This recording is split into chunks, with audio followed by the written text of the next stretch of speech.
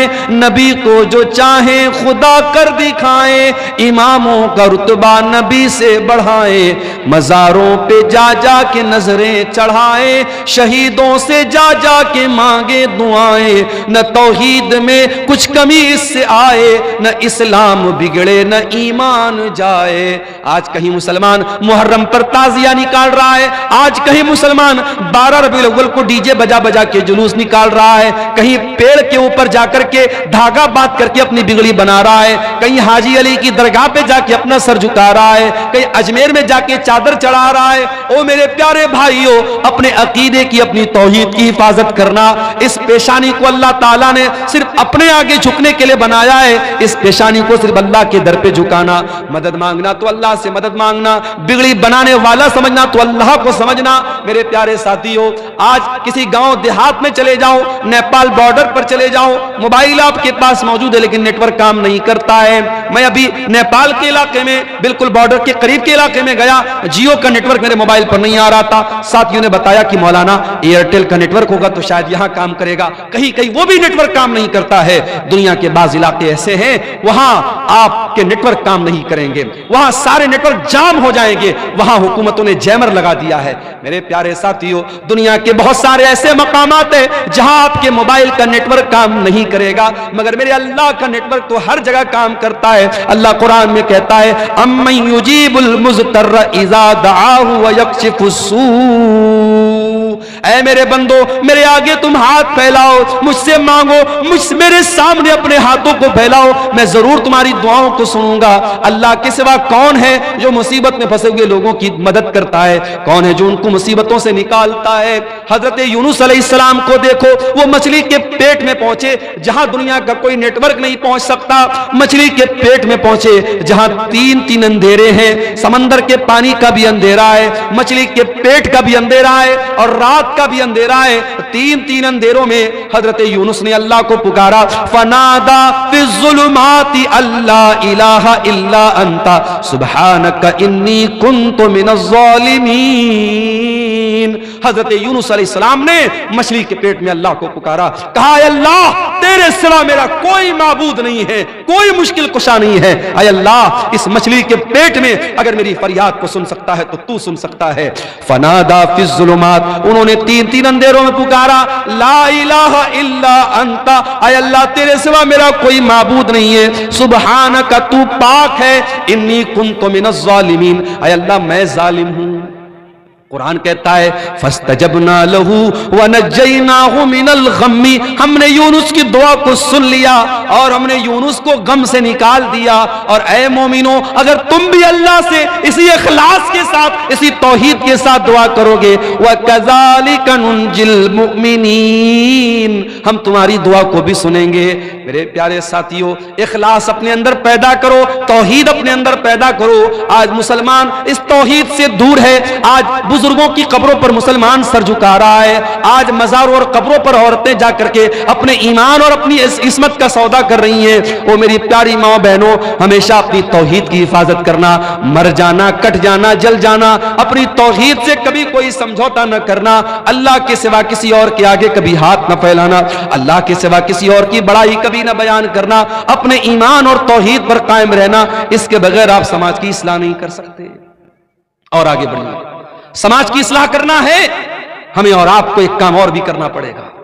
مسلمان نوجوان آج پیسہ کمانے کی اندھی دوڑ میں بھاگ رہا ہے، کوئی جوا کے ذریعے پیسہ کما رہا ہے، کوئی سٹے بازی کے ذریعے پیسہ کما رہا ہے، کوئی بیاج کے ذریعے پیسہ کما رہا ہے۔ اسی بہار کے بعض علاقوں میں مجھے لوگوں نے بتایا کہ جن مسلمانوں کے پاس ڈھیر سارا پیسہ ہے، وہ اپنے ہی مسلمان بھائی کو بیاج پر قرضہ دے رہے ہیں۔ اے مسلمان، تجھے معلوم نہیں کہ تیری شریعت میں اس بیاج کو کتنا بڑا گناہ قرار دیا گیا ہے؟ اللہ کے نبی نے فرمایا کہ سود کے بیاج کے 70 سے زیادہ دروازے ہیں، جس میں سب سے ہلکا دروازہ یہ ہے، سب سے ہلکا درجہ یہ ہے این کی ہر رجل امہ، کہ انسان اپنی سگی ماں کے ساتھ زنا کرے۔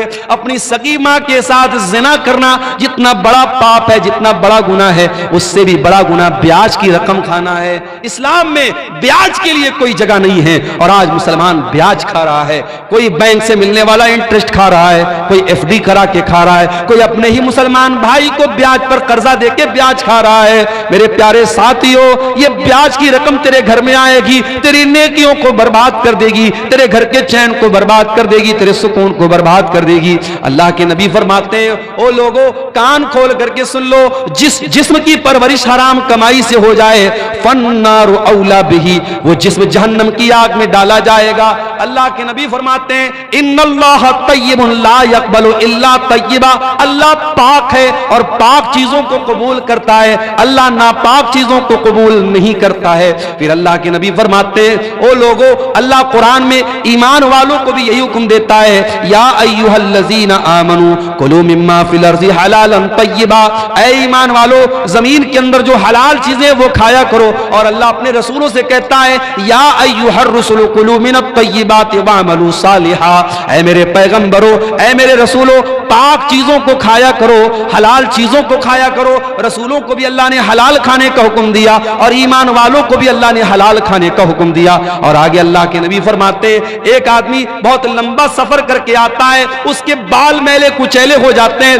اس کے کپڑے گندے ہو جاتے ہیں، اور وہ ہاتھوں کو اٹھا اٹھا کے دعا کرتا ہے اور کہتا ہے کہ اے میرے رب، اے میرے رب، لیکن اس کا کھانا حرام کمائی کا، اس کا پانی حرام کمائی کا، اس کا لباس حرام کمائی کا، اس کی پرورش حرام کمائی کی، فَأَنَّا يُسْتَجَابُ لِذَلِكَ، اللہ کے نبی فرماتے ہیں اس انسان کی دعا کہاں سے قبول ہوگی؟ او میرے پیارے ساتھیو، آج ہر جلسے میں دعا ہو رہی ہے، ہر پروگرام میں دعا ہو رہی ہے، پھر بھی ظالم کے ظلم نہیں رک رہا ہے، پھر بھی ہماری جان و مال پر حملے ہو رہے ہیں، ہماری مسجدوں پر حملے ہو رہے ہیں۔ کہیں ایسا تو نہیں کہ ہماری حرام خوری کی وجہ سے ہماری دعائیں قبول نہیں ہو رہی ہیں؟ او لوگو، اپنی کمائیوں کو حلال کر لو، جب تک کمائی حلال نہ ہوگی تب تک اللہ تعالیٰ دعاؤں کو قبول نہیں کرے گا۔ سود کھا رہا ہے مسلمان، بیاج کھا رہا ہے مسلمان۔ ہمارے کتنے نوجوان ہیں جو آن لائن جوا کھیل رہے ہیں، سٹے بازی کر رہے ہیں، کوئی کرکٹ کے میچ پر سٹا لگا رہا ہے، کوئی ایویٹر گیم میں پیسے لگا رہا ہے، کوئی شیئر مارکیٹ میں جو حرام شکلیں ہیں ان میں پیسہ لگا کے پیسہ کمانا چاہتا ہے۔ وہ لوگوں، حلال طریقے سے کروڑوں کما لو، حرام طریقے سے 10 روپیہ بھی نہ کمانا، حرام کمائی آپ کی نیکیوں کو برباد کر دے گی۔ اور آگے بڑھیے، سماج کی اصلاح اگر کرنی ہے، اپنی عورتوں کی بھی اصلاح کرنا بہت ضروری ہے۔ وہ میری پیاری ماں بہنوں، جس اسلام کے اندر آپ کو یہ حکم دیا گیا وَقَرْنَ فِي بُيُوتِكُنَّ، اے عورتوں تم اپنے گھر میں عزت کے ساتھ رہا کرو، وَلَا تَبَرَّجْنَ تَبَرُّجَ الْجَاهِلِيَّةِ الْأُولَى، اور جب تم گھر سے نکلا کرو تو بن سنور کر کے نہ نکلا کرو۔ او میری پیاری ماں بہنوں، آپ نماز پڑھنے کے لیے گھر سے نکلیں، آپ جمعہ کی نماز پڑھنے کے لیے گھر سے نکلیں، آپ تراویح کی نماز پڑھنے کے لیے گھر سے نکلیں۔ اللہ کے نبی فرماتے ہیں، اگر کوئی عورت گھر سے نماز پڑھنے کے لیے نکلی ہے اور ایسی خوشبو لگا کر کے نکلی ہے کہ وہ خوشبو غیر مردوں تک پہنچ رہی ہے۔ اللہ کے نبی فرماتے ہیں کہ جب تک وہ عورت واپس جا کر کے وہ والا غسل نہ کرے جو ناپاکی کی حالت میں کیا جاتا ہے، جو جنابت کی حالت میں کیا جاتا ہے، یعنی مکمل غسل نہ کر لے، تب تک اس عورت کی نماز اللہ تعالیٰ قبول نہیں کرے گا۔ میری پیاری ماں بہنوں، جو اسلام آپ کو نماز پڑھنے کے لیے خوشبو لگا کر آنے کی اجازت نہیں دیتا، وہ کسی میلے ٹھیلے میں جانے کے لیے، کسی بازار میں جانے کے لیے، کسی جگہ گھومنے پھرنے کے لیے اپنے آپ کو سجا سنوار کر کے، اور آج جب سے کورونا کا دور آیا ہم نے اسی کٹیہار اور سیمانچل اور ارریہ کے علاقے میں دیکھا کہ پہلے جو لڑکیاں پورا نقاب لگایا کرتی تھی، جو پہلے لڑکیاں پورا حجاب لگایا کرتی تھی، اب حجاب کو تو چھوڑ دیا گیا، اب بہت کرتی ہیں تو کیا کرتی ہیں، کپڑا تو وہی نارمل پہنے ہوئے ہیں، وہی نارمل کپڑا پہنے ہوئے ہیں، بس چہرے کے اوپر ایک ماسک لگا لیا اور ماسک کو سمجھ لیا کہ یہ پردے کا الٹرنیٹ ہو گیا۔ میری پیاری ماں بہنوں، یہ ماسک لگا کر کے آپ نے اپنے پردے کا جنازہ تو خود نکال دیا ہے۔ او میری پیاری بہنوں، اپنی خوبصورتی کو دنیا کے سامنے نمایاں نہ کرو، تمہیں اللہ تعالیٰ نے پردے میں رہنے کا حکم دیا ہے۔ اللہ کہتا ہے اے نبی اپنی بیٹیوں سے کہہ دو، اے نبی اپنی بیویوں سے کہہ دو، اے نبی تمام مسلمان عورتوں سے کہہ دو کہ جب وہ اپنے گھر سے نکلا کرے یدنین علیہن من جلابیبہن، وہ اپنے اوپر چادر ڈال لیا کریں، وہ اپنے اوپر پلو ڈال لیا کریں، وہ اپنے اوپر نقاب ڈال لیا کریں۔ ذالک ادنی ان یعرفن فلا یؤذین، یہ زیادہ بہتر ہے کہ اس سے ان کو پہچان لیا جائے گا۔ اچھا آج کیا ہوتا ہے، مدرسے میں پڑھنے والی لڑکی ہے تو وہ نقاب میں رہے گی، اسکول میں پڑھنے والی لڑکی ہے تو وہ کیا کرے گی، ماسک لگا کے گھومے گی یا ماسک بھی نہیں لگائے گی، یعنی لڑکی کا کپڑا بتا رہی ہے مدرسے والی لڑکی ہے یا اسکول والی لڑکی ہے۔ میری پیاری ماں اور بہنوں، آپ کی بیٹی کالج میں پڑھے اسلام کو کوئی آپتی نہیں ہے، آپ کی لڑکی اسکول میں پڑھے اسلام کو کوئی اعتراض نہیں ہے، آپ کی لڑکی ڈاکٹر بنے اللہ اور اس کے رسول نے منع نہ کیا ہے، مگر میری پیاری بہنوں آپ کہیں بھی جاؤ اپنی پہچان کو نہ مٹانا۔ اور میں ایسی بھی اپنی بہنوں کو جانتا ہوں، کالج وہ جا رہی ہیں سر سے پیر تک نقاب میں جا رہی ہیں، اپنی کلاس میں اپنے ٹیچر کے سامنے بھی وہ نقاب میں رہتی ہیں۔ میں ایسی مسلمان لڑکیوں کو بھی جانتا ہوں، ان کے کالج میں جب ڈگری دی گئی، جب گولڈ میڈل دیا گیا اور گولڈ میڈل دینے کے ٹائم ان سے کہا گیا کہ جب تک آپ اپنے چہرے کا نقاب نہیں اتاریں گی ہم آپ کو گولڈ میڈل نہیں دیں گے۔ اس مسلمان لڑکی نے گولڈ میڈل لینے سے انکار کر دیا، اس لڑکی نے ڈگری لینے سے انکار کر دیا، مگر اپنے چہرے کو دنیا کے سامنے نقاب کو کھولنا گوارا نہ کیا۔ او میری پیاری بہنوں، ایسی دیندار بہنوں کی آج ضرورت ہے۔ ایک بات بولوں، سوشل میڈیا پر نقاب کا بہت مذاق اڑایا جاتا ہے، کبھی جا کے دیکھیے گا نقاب کے بارے میں بڑے گندے گندے کمنٹس ہوتے ہیں سوشل میڈیا پر، جو اسلام کے دشمن ہیں وہ نقاب کا بہت مذاق اڑاتے ہیں۔ اس لیے میری پیاری بہنوں آپ سے ایک انورودھ کرنا چاہتا ہوں، ایک ریکویسٹ کرنا چاہتا ہوں، جب نقاب پہن کر کے کٹیہار جاؤ، ارریہ جاؤ، کشن گنج جاؤ، بہادر گنج جاؤ، کسی ایئرپورٹ پر جاؤ، اسٹیشن پر جاؤ، کہیں پر بھی جاؤ، اے میری بہنوں یہ نقاب صرف ایک کپڑے کا ٹکڑا نہیں ہے، یاد رکھنا یہ نقاب اسلام کی پہچان ہے، یہ تمہارے کلچر کی پہچان ہے، تمہارے سنسکرتی کا ایک حصہ ہے۔ یہ نقاب بتاتا ہے کہ تم مسلمان لڑکی ہو، تم مسلمان گھر کی لڑکی ہو، اس نقاب کی لاج رکھنا، اس نقاب کا سمان گرنے نہ دینا۔ اے میری بہنوں نقاب میں رہ کر کے کوئی ایسا کام نہ کرنا جو تمہیں شوبھا نہ دیتا ہو، یہ نقاب بتاتا ہے تم عزت دار گھرانے کی ہو، کوئی ایسا کام نہ کرنا۔ دیکھیے جب ہم بلیک کپڑا پہنتے ہیں، بلیک کپڑے پر کہیں کوئی داغ لگ گیا معلوم نہیں ہوتا ہے، لیکن جب وائٹ کپڑا پہنتے ہیں وائٹ پر ہلکا سا دھبا بھی لگے گا، دور سے نظر آئے گا عبدالغفار صاحب آپ کے کرتے پر داغ لگا ہوا ہے، ایک ہلکا سا دھبا بھی وائٹ کپڑے پر پہچان لیا جاتا ہے۔ جو عورت نقاب نہیں پہنتی ہے، جو پردہ نہیں کرتی ہے، وہ کیا پہن رہی ہے، کہاں جا رہی ہے، دنیا نوٹس نہیں کرے گی، مگر جب نقاب والی عورت گھر سے نکلے گی وہ کیا کر رہی ہے، کس سے مل رہی ہے، کہاں جا رہی ہے۔ میرے پیارے ساتھیوں آج بڑے بڑے شہروں میں دلی اور ممبئی میں باقاعدہ ایسے پارک ہیں، ایسی جگہ ہیں جہاں لڑکے لڑکیاں آپس میں مل کر کے گلچھرے اڑاتے ہیں، اور مجھے بتانے والوں نے بتایا کہ ان جگہوں پر کتنی برقع والی لڑکیاں ہیں۔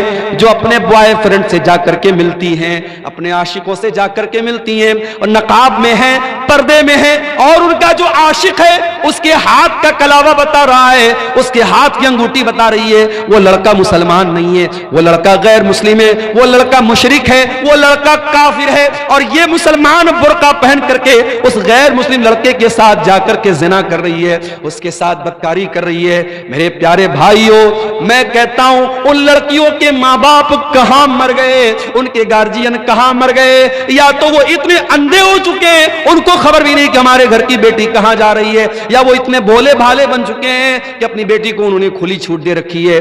میرے پیارے ساتھیوں، آپ کی بھی ذمہ داری ہے، اگر آپ بیٹی کے باپ ہیں، آپ بیٹی کے گارجین ہیں، یہ بہت بڑی ذمہ داری آپ کے کندھے پر ہے۔ اللہ قیامت کے دن پوچھے گا، اس قدر برائی کا دور تھا، لڑکے لڑکیاں اتنا زنا کر رہے تھے اور تیرے گھر میں جوان بیٹیاں تھی، تو نے اپنے بیٹیوں کی دیکھ ریکھ کیوں نہ کی، تو نے اپنی بیٹیوں کی صحیح تربیت کیوں نہ کی؟ او میرے پیارے بھائیوں، بچپن سے اپنی بچیوں کو اتنی اچھی تربیت دو، اتنا نیک بناؤ، اتنا دیندار بناؤ کہ کل جب تمہاری بیٹیاں جوان ہو جائیں اور غلط کوئی کام کرنے کے لیے ان کو اکسائیں تو ان کے دل میں یہ خیال آئے کہ نہیں نہیں، میرے باپ نے جو تربیت کی ہے وہ تربیت مجھے غلط قدم اٹھانے نہیں دے گی۔ اور یاد رکھیے، جب بھی کوئی لڑکی بگڑتی ہے، جب بھی کوئی لڑکی غلط راستے پر جاتی ہے، تجربے کی بات آپ کو بتا رہا ہوں، ایکسپیرینس کی اور انوبھو کی بات آپ کو بتا رہا ہوں، لڑکیوں کے بگڑنے میں 3 لوگوں کا بہت بڑا ہاتھ ہوتا ہے۔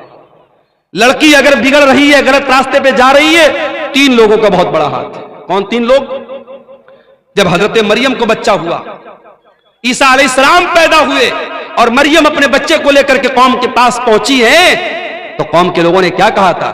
یا اخت ہارون ما کان ابوک امرأ سوء وما کانت امک بغیہ، اے ہارون کی بہن، مریم کے کوئی بھائی تھے جن کا نام ہارون تھا، وہ بھی بہت نیک انسان تھے، اے ہارون کی بہن، نہ تو تیرا باپ برا انسان تھا، نہ تیری ماں بدچلن تھی، اے مریم تو یہ پاپ کہاں سے لے کے آ گئی؟ علماء نے لکھا ہے، پتہ یہ چلا کہ اگر لڑکی کا بھائی اچھا ہو، لڑکی کی ماں اچھی ہو اور لڑکی کا باپ اچھا ہو تو لڑکی کے بگڑنے کے چانسز بہت کم ہوتے ہیں۔ اگر لڑکیاں بہک رہی ہیں، اس کا مطلب یہ ہوا کہ بھائی گڑبڑ ہے یا ماں گڑبڑ ہے یا باپ گڑبڑ ہے۔ یہ 3 رشتے بہت اہمیت رکھتے ہیں۔ جس گھر میں لڑکوں کے تعلقات لڑکیوں کے ساتھ ہوں اور جس گھر میں بہن یہ دیکھتی ہو میرا بھائی راتوں میں لڑکیوں سے بات کرتا ہے اور لڑکیوں کے ساتھ گھومتا پھرتا ہے، اس گھر کی لڑکیاں بھی وہ کام کرنے میں ہچکیں گی نہیں میرے پیارے ساتھیوں۔ اس لیے لڑکیوں پر چوڑی ٹائٹ کرنے سے پہلے اپنے گھر کے لڑکوں پر بھی چوڑی ٹائٹ کرو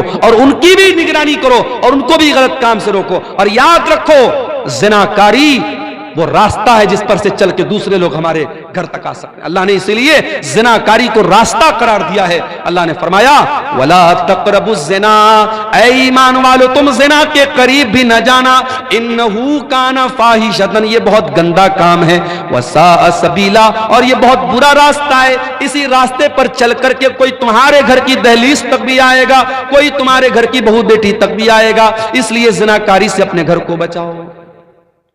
تو نوجوانوں اور عورتوں سے میں کہنا چاہوں گا کہ سماج کے بگڑنے اور بنانے میں آپ کا بہت بڑا کردار ہے۔ اس کردار کو میری بہنوں، میرے بھائیوں، ہمیں اور آپ کو سمجھنے کی ضرورت ہے۔ اب ایک آخری چیز بیان کر کے ہم بات ختم کریں گے۔ سردیوں کا موسم ہے، بہت دیر تک آپ کو بٹھانا مناسب نہیں ہے۔ سماج کی اصلاح اگر ہمیں اور آپ کو کرنی ہے میرے پیارے ساتھیوں، ایک کام ہم کو اور کرنا پڑے گا۔ آپ جانتے ہیں اسی بہار میں اسکولوں اور مدرسوں میں مجھے بھائیوں نے بتایا کہ بڑی سختی ہو گئی ہے۔ پہلے ٹیچر آتے تھے، کتنے بجے آئے کتنے بجے گئے کوئی خبر نہیں ہوتی تھی، اب ایپ آ گیا، اب باقاعدہ ایپ پر ٹیچر اسکول میں آیا اس کو حاضری لگانا ہے، اسکول سے نکلا اس کو حاضری لگانا ہے۔ اگر ٹیچر اسکول کے باہر کہیں دوسری جگہ سے حاضری لگائے گا، ایپ بتا دے گا کہ ٹیچر صاحب اسکول میں نہیں ہیں۔ اب ظاہر ہے کہ سختی بڑھ گئی، اب سختی بڑھ گئی تو اب ٹیچر کو وہاں رہنا پڑے گا، اور اگر کوئی ٹیچر بغیر چھٹی لیے اسکول نہیں آیا تو پھر آگے سے ادھیکاری کا فون آتا ہے کہ فلاں ٹیچر کیوں نہیں آیا۔ اتنی سختی ہے تو سارے ٹیچر ٹائم سے آ رہے ہیں، سارے ٹیچر ٹائم سے جا رہے ہیں۔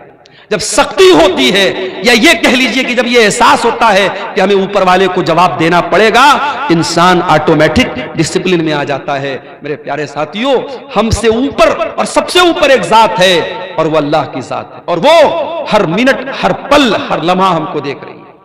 دنیا والے ہماری ریکارڈنگ کریں یا نہ کریں، اللہ تبارک و تعالی ہمارے ایک ایک عمل کو ریکارڈ کر رہا ہے۔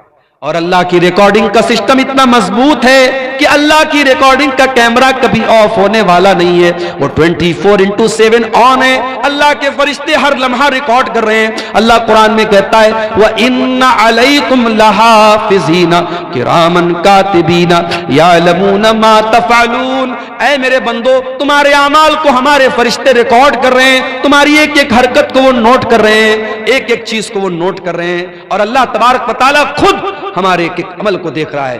ان ربک لبالمرصاد، اللہ نگرانی کر رہا ہے۔ اللہ تبارک و تعالیٰ تمہارے ایک ایک حرکت پر اللہ کی نظر ہے، اور جب تم راستہ چلتے ہو، جب تم راستے میں جاتے ہو، تمہاری آنکھیں کہاں جا رہی ہیں، تم کیا دیکھ رہے ہو، کیا بول رہے ہو، اللہ تعالیٰ تمہاری آنکھوں کے اشارے کو بھی جانتا ہے۔ یعلم خائنۃ الاعین وما تخفی الصدور، اللہ تعالیٰ تمہاری آنکھوں کی چوری کو بھی جانتا ہے، اور تمہارے دل میں کیا چھپا اللہ وہ بھی جانتا ہے۔ اس لیے میرے پیارے ساتھیوں، اگر اللہ کے سامنے کھڑے ہونے کا ڈر نہیں پیدا ہوگا، اللہ کے سامنے جواب دینے کا ڈر پیدا نہیں ہوگا، یہ کرپشن نہیں رک سکتا، یہ بھرشٹاچار نہیں رک سکتا، یہ برائی نہیں رک سکتی۔ آج بہار میں BPSC کی پریچھا ہوئی اور اس کے بعد پیپر لیک ہونے کی خبر آئی، آج پٹنہ میں تمام اسٹوڈنٹ دھرنے پر بیٹھے ہوئے۔ کیوں یہ ہو رہا ہے؟ یہ بار بار پریچھائیں کیوں لیک ہو رہی ہیں؟ یہ بھرشٹاچار کیوں ہو رہا ہے؟ کیونکہ 4 پیسوں کے لیے آج انسان لالچ میں پڑ جاتا ہے، اور یہ نہیں سوچتا ہے کہ میرے اس بھرشٹاچار سے لاکھوں اسٹوڈنٹس کا اور لاکھوں لوگوں کے مستقبل کا جو ہے اس کے اوپر سوالیہ نشان لگ سکتا ہے۔ میرے پیارے ساتھیوں، اگر بھرشٹاچار کو روکنا ہے، اگر کرپشن کو روکنا ہے، اگر چوری کو روکنا ہے، اگر گنڈا گردی کو روکنا ہے، اگر حرام خوری کو روکنا ہے، تو ہمیں اور آپ کو اپنے دل میں آخرت کا ڈر اور اللہ کے سامنے جواب دہی کا ڈر ہمیں اپنے اندر پیدا کرنے کی ضرورت ہے۔ میرے پیارے ساتھیوں، یہ پروگرام اس علاقے کے ایک مدرسے کا پروگرام ہو رہا ہے۔ میں آپ سے یہ بھی اپیل کروں گا کہ اس طریقے کے پروگرام جب ہوتے ہیں اور آپ سے بار بار یہ اپیل کی جاتی ہے کہ آپ اس ادارے کو چندہ دیں، دان دیں، تعاون کریں، تو آپ یہ مت سمجھیے کہ ہماری جیب ڈھیلی کرنے کے لیے کہا جا رہا ہے، بلکہ یہ بھی آپ کو ایک طریقے سے موقع دیا جا رہا ہے کہ آؤ اپنے نام اعمال میں کچھ نیکیوں کو بڑھا لو، اپنی آخرت کی کچھ تیاری کر لو، اپنے آپ کو جہنم کی آگ سے بچا لو۔ اللہ کے نبی فرماتے ہیں اتقوا النار ولو بشق تمرہ، جہنم کی آگ سے اپنے آپ کو بچاؤ، اللہ کی راہ میں ایک کھجور کا ٹکڑا دے کر کے بھی اگر تم جہنم کی آگ سے اپنے آپ کو بچا سکتے ہو تو بچا لو۔ میرے پیارے ساتھیوں، اس طریقے کے پروگرام جہاں اداروں کے تعاون کے لیے آپ کو بلایا جائے، آپ اس کو ایک فارمیلٹی کا حصہ نہ سمجھیں، ایک اوپچارکتا نہ سمجھیں، بلکہ آپ یہ سمجھیں کہ ہماری آخرت کو بنانے کے لیے یہ پروگرام کیا جا رہا ہے۔ اور میرے پیارے ساتھیوں، آخر میں میں یہی کہوں گا کہ ہم سب جب تک اپنے اندر آخرت کا ڈر پیدا نہیں کریں گے، اللہ کے سامنے جواب دہی کا احساس ہم پیدا نہیں کریں گے، حالات نہیں بدل سکتے ہیں، سماج نہیں سدھر سکتا ہے۔ اللہ تعالی ہم سب کو اس کی توفیق عطا فرمائے۔ یہ 1-2 سوالات آئے ہیں، ان کا جواب دے کے ہم بات ختم کرتے ہیں۔ قبرستان کی زمین میں جنازے کی نماز ہوگی یا نہیں؟ اگر وہ جگہ قبرستان کے لیے خاص ہے، اگر وہ جگہ قبرستان کے لیے خاص ہے لیکن جہاں پہ آپ نماز پڑھ رہے وہاں پہ کوئی قبر نہیں ہے، تب تو نماز ہو جائے گی۔ لیکن اگر جہاں پہ آپ جنازے کی نماز پڑھ رہے وہاں پر قبریں ہیں، قبروں کے بیچ میں آپ جنازے کی نماز پڑھ رہے یا قبر کے اوپر کھڑے ہو کے پڑھ رہے ہیں، تو یہ پھر مناسب نہیں ہے، اس لیے کہ قبر کے اوپر کھڑے ہو کر کے نماز پڑھنے سے یا قبرستان پر نماز پڑھنے سے اللہ کے رسول صلی اللہ علیہ وسلم نے منع کیا ہے۔ اللہ کے نبی مرد اور عورت کی جنازے کی نماز الگ الگ جگہ پڑھاتے تھے یا نہیں؟ ایسی کوئی دلیل نہیں ہے، ایسی کوئی دلیل نہیں ہے کہ مرد کے جنازے کی نماز الگ جگہ پڑھاتے تھے، عورت کے جنازے کی نماز الگ جگہ پڑھاتے تھے۔ ہاں، جب جنازہ آتا تھا، اگر مرد کا جنازہ ہوتا تھا تو اللہ کے نبی سر کے پاس کھڑے ہوتے تھے، اگر عورت کا جنازہ ہوتا تھا تو بیچ میں اس کی کمر کے پاس کھڑے ہوتے تھے۔ مرد اور عورت کے جنازے میں نبی کے کھڑے ہونے کا طریقہ الگ تھا، لیکن جنازہ کی نماز پڑھانے کی جو جگہ تھی وہ ایک ہی تھی، الگ الگ ہونے کی میرے علم میں کوئی دلیل نہیں ہے۔ دوسروں کی زمین میں نماز پڑھنا بنا پوچھے کیسا ہے؟ دیکھیے، اگر آپ کسی کے مکان میں آپ نے نماز پڑھ لیا تو نماز تو قبول ہو جائے گی، لیکن یہ ہوتا ہے کہ اگر کسی کے گھر میں آپ نماز پڑھ رہے ہیں تو اس کی اجازت ہونی چاہیے، لیکن اگر یہ معلوم ہے کہ بھئی وہ اجازت نہیں دے گا تو نہیں پڑھنا چاہیے، لیکن اگر آپ پڑھ لیں تو نماز ہو جائے گی۔ ہاں، کسی کی زمین پر ناجائز قبضہ کر کے اگر آپ اس میں نماز پڑھیں تو اس کے بارے میں علماء کا اختلاف ہے کہ اگر بے ایمانی کی زمین ہے, ناجائز قبضہ کر کے کوئی زمین ہم نے ایکوائر کی ہے, اس پر ہم نماز پڑھتے ہیں تو نماز ہوگی کہ نہیں؟ تو بہت سارے علماء کا کہنا ہے کہ نماز تو ہو جائے گی مگر گناہ ہو, انسان گنہگار ہوگا کیونکہ وہ زمین ناجائز ہے. اور بہت سارے علماء کا کہنا ہے کہ نماز نہیں ہوگی. تو وہ ایک اختلافی مسئلہ ہے, لیکن بہرحال کسی دوسرے کی زمین پر آپ بغیر پوچھے بھی نماز پڑھ سکتے ہیں, لیکن پوچھ کے پڑھا جائے تو زیادہ بہتر ہے. قسطوں پر کچھ بھی خریدنا کیسا ہے؟ بہت اہم سوال ہے. آج کے زمانے میں قسطوں پر بہت ساری چیزیں خریدی جا رہی ہیں. ایک سامان 10,000 روپے کا ہے, مان لیجئے کہ موبائل 10,000 روپے کا ہے, آپ نے قسط پر خریدا, موبائل والے نے کہا کہ ہم یہ 12,000 کا آپ کو دیں گے. اب 2,000 روپیہ وہ زیادہ لے رہا ہے اور وہ صاف بتا رہا ہے کہ آپ کیش لیں گے تو ہم 10,000 کا دیں گے اور قسطوں میں لیں گے, ادھار لیں گے تو 12,000 کا دیں گے. تو یہ جائز ہے, اس میں کوئی حرج کی بات نہیں ہے. لیکن آج ہمارے یہاں جتنے بھی قسطوں پر سامان لیا اور دیا جاتا ہے یہ بینک کے تھرو لیا جاتا ہے.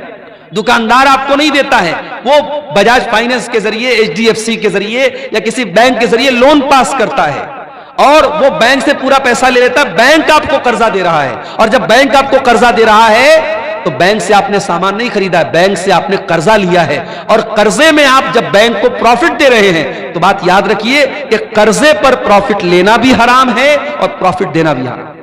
اس کو بہت صاف طریقے سے سمجھ لیجیے.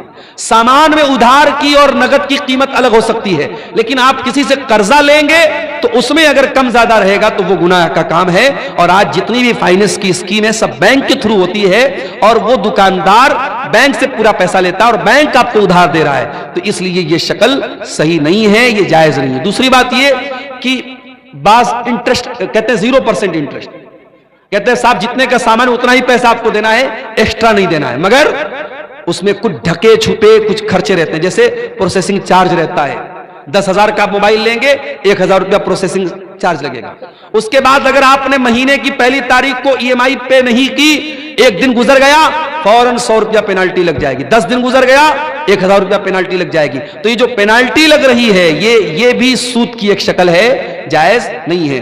اس لیے ہمارے یہاں جو فائنانس کا جو سسٹم ہے یہ بہت ہی خطرناک ہے شریعت کے اعتبار سے, اور اس میں سود کی شکل موجود ہے. ہمیں اور آپ کو اس کو اوائڈ ہی کرنا چاہیے, اس سے پرہیز ہی کرنا چاہیے. یہ بالکل بھی مناسب نہیں ہے, کیونکہ سود کا لینا بھی حرام ہے اور سود کا دینا بھی حرام ہے. عورت کو نوکری کرنا چاہیے یا نہیں, سرکاری ہو یا غیر سرکاری؟ عورت نوکری کر سکتی ہے, شرط یہ ہے کہ وہ پردے میں رہ کے نوکری کرے اور اس کی نوکری میں غیر مردوں کے ساتھ انٹریکشن اس کا نہ ہو. اگر اس کو غیر مردوں کے سامنے جا کے کھڑے ہونا پڑ رہا ہے, ان کے ساتھ تنہائی اختیار کرنا پڑ رہا ہے, غیر مردوں کے ساتھ اکیلے میں ملنا پڑ رہا ہے, تو پھر ایسی نوکری عورت کو نہیں کرنا چاہیے. اس لیے کہ جب کوئی عورت کسی غیر مرد کے ساتھ تنہائی میں ملے گی تو اللہ کے نبی فرماتے تیسرا وہاں شیطان ہوگا اور وہ شیطان اپنا کام کرے گا. آج بہت سارے آفیسز میں عورتیں کام کرتی ہیں سیکریٹری کے طور پہ اور باس کی نوکری کرتی ہیں, اور اس کے بعد بہت سارے ان کے ساتھ معاملات پیش آتے ہیں. تو شریعت میں اگر پردے کے ساتھ اور عزت اور شرافت کے ساتھ اگر کوئی نوکری عورت کو مل رہی ہے تو وہ کر سکتی ہے. لیکن یہ بھی یاد رکھیے کہ نوکری کرنا یہ عورت کا کام نہیں ہے, عورت کی ڈیوٹی نہیں ہے. کما کر کے لانا مرد کی ڈیوٹی ہے. اگر مرد کی کمائی سے گھر چل رہا ہے, سکون کی روزی آ رہی ہے, تو اسی پر اکتفا کیا جائے, بلا وجہ عورت سے نوکری نہ کرا جائے. لیکن اگر عزت کے ساتھ اور پردے کے ساتھ عورت نوکری کرنا چاہے تو کر سکتی ہے, کوئی حرج کی بات نہیں ہے. ٹھیکے پر زمین لینا اور سالانہ کچھ کیا لکھا ہے کٹوتی کرنا, کیا مطلب ہے؟ ٹھیکے پر زمین لینے کا کیا مطلب ہے؟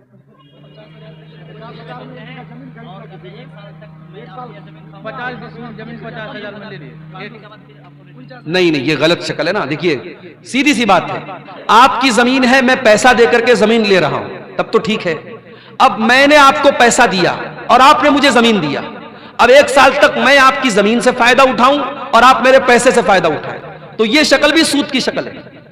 اس کا مطلب یہ ہوا کہ آپ نے مجھ کو جو زمین دی اور میں نے آپ کو 1 لاکھ روپیہ دیا, تو 1 لاکھ میں نے ادھار دیا آپ کو, اور ادھار کا بینیفٹ کیا اٹھایا جا رہا ہے کہ زمین لی جا رہی ہے. تو ادھار پیسے پر کسی بھی طریقے کا بینیفٹ لینا صحیح نہیں ہے. آپ زمین کا اگر لین دین کر رہے ہیں, ایک ہوتا ہے کہ ایڈوانس دے دیا, 1 لاکھ روپیہ ہم نے ایڈوانس دے دیا,